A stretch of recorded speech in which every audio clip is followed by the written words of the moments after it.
بين الحطام والأنقاض يبحث هذا الرجل الفلسطيني عن أي بقايا من منزله ربما نجت من الدمار، لكن بيته وشركته الخاصة التي أمضى سنوات عمره في تأسيسها لم يصمدا في وجه 11 يوماً من القصف الإسرائيلي المستمر على غزة.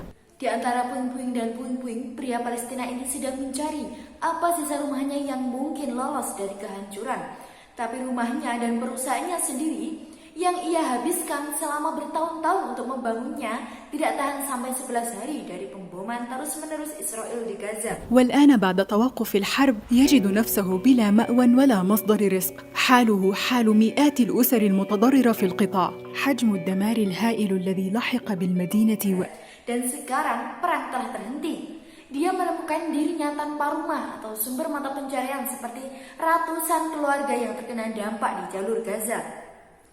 Tingkat kehancuran besar yang ditimbulkan pada kata dan orang-orangnya tidak bisa dideskripsikan. فإلى جانب وقوع مئات الضحايا والجرحى انهارت آلاف المنازل والأبراج السكنية وعشرات المباني الحكومية والإعلامية والتجارية. إسرائيل تقول إن صواريخها تستهدف أهدافاً عسكرية تابعة لحركة حماس التي تدير قطاع غزة، لكن البعض يرى أنها تسعى لتدمير الاقتصاد والبنية التحتية. المكتب الإعلامي في غزة أعلن تجاوز الخسائر المادية 300 مليون دولار، فعلى من تقع مسؤولية تعمير ما خربته إسرائيل وتعويض أهالي غزة عن خسائرهم.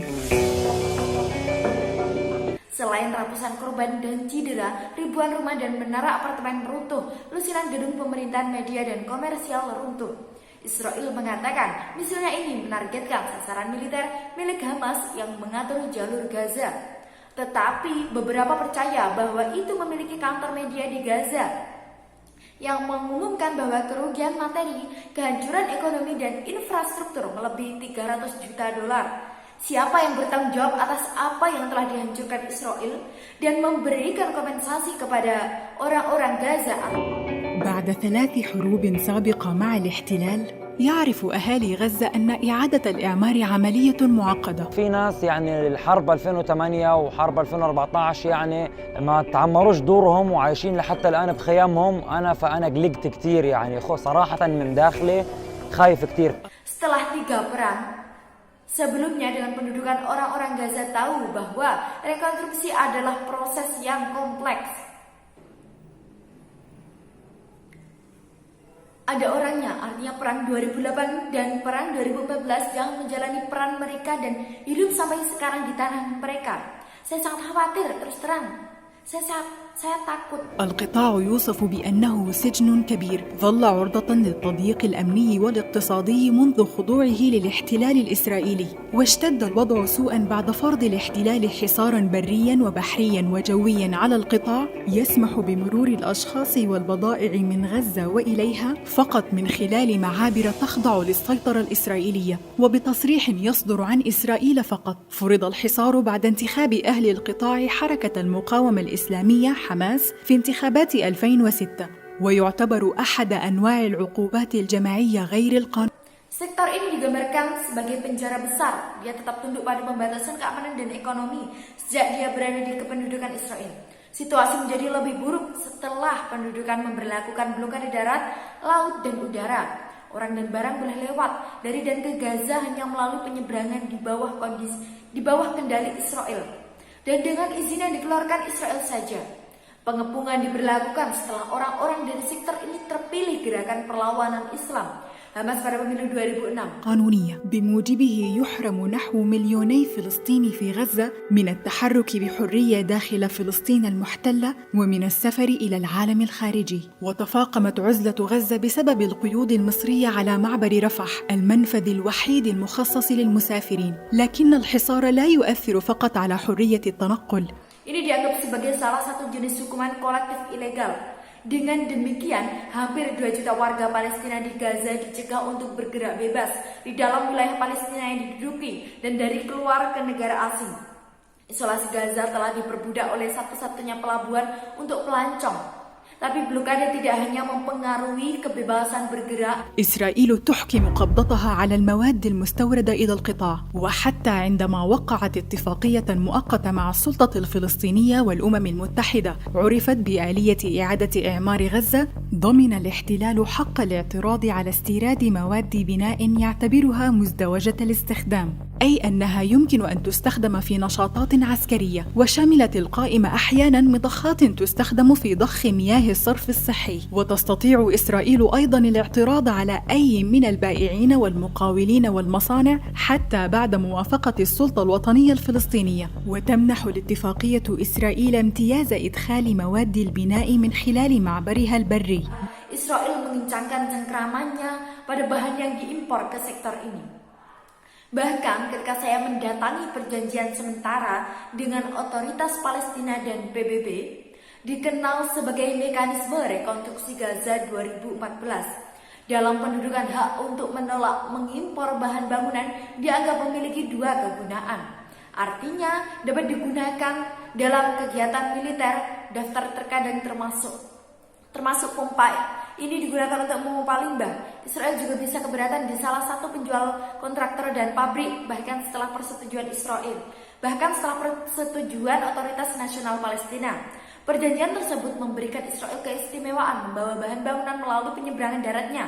مستفيدة بذلك من رسوم العبور والجمارك التي يتحملها الفلسطينيون مجبرين. اعتبر خبراء أن آلية إعادة إعمار غزة تمنح إسرائيل سطوة كبيرة على اقتصاد القطاع وتضفي شرعية على إطالة أمد الحصار غير المشروع، ويرون أن الآلية غير متوازنة في تحديد الحقوق والمسؤوليات لصالح الجانب الإسرائيلي، فهي تلقي واجبات الرصد الشاقة على عاتق السلطة الفلسطينية دون منحها أي حقوق لمنفعة قطاع غزة وتحسين الظروف على المدى البعيد.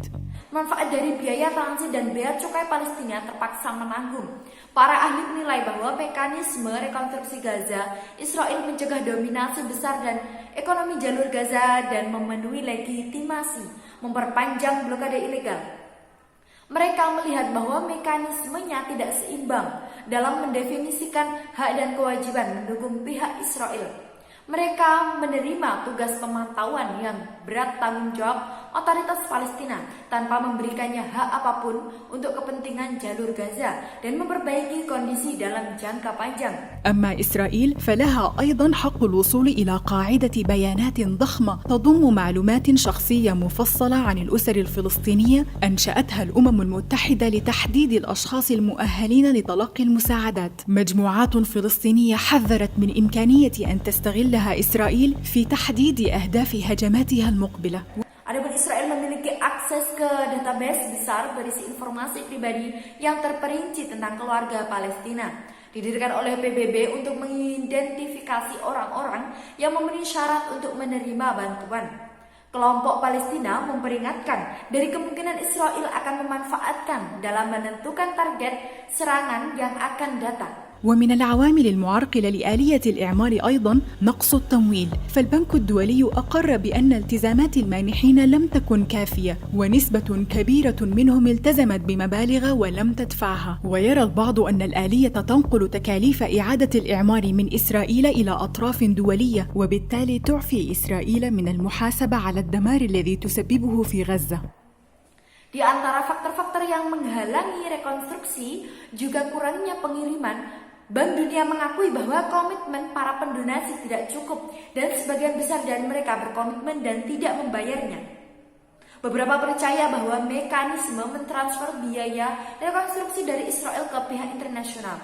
Dengan demikian itu membebaskan Israel dari pertanggungjawaban atas kehancuran yang ditimbulkannya di Gaza. وبعد جولة الصراع الرابعة تجري مفاوضات مستمرة بين مصر وغزة وإسرائيل حول آلية إعادة إعمار القطاع، وهي ورقة لطالما استخدمتها إسرائيل لتحقيق مكاسب عسكرية وسياسية. Setelah putaran keempat konflik, Anda menemukan negosiasi yang sedang berlangsung antara Mesir, Gaza, dan Israel tentang mekanisme rekonstruksi sektor. Ini adalah kartu yang selalu digunakan oleh Israel untuk keuntungan militer dan politik. الولايات المتحدة قالت إنها ستنسق المساعدات عبر الأمم المتحدة والسلطة الفلسطينية لتوزيعها بطريقة تفيد الناس في غزة وليس حماس.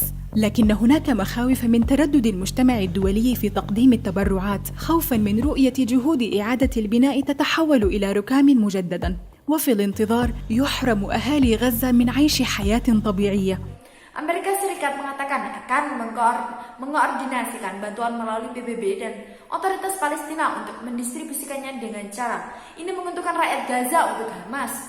Tapi ada ketakutan keengganan masyarakat internasional untuk memberikan sumbangan karena takut melihat upaya pembangunan kembali berubah menjadi puing lagi dan menunggu orang-orang Gaza sedang kehilangan kehidupan normal.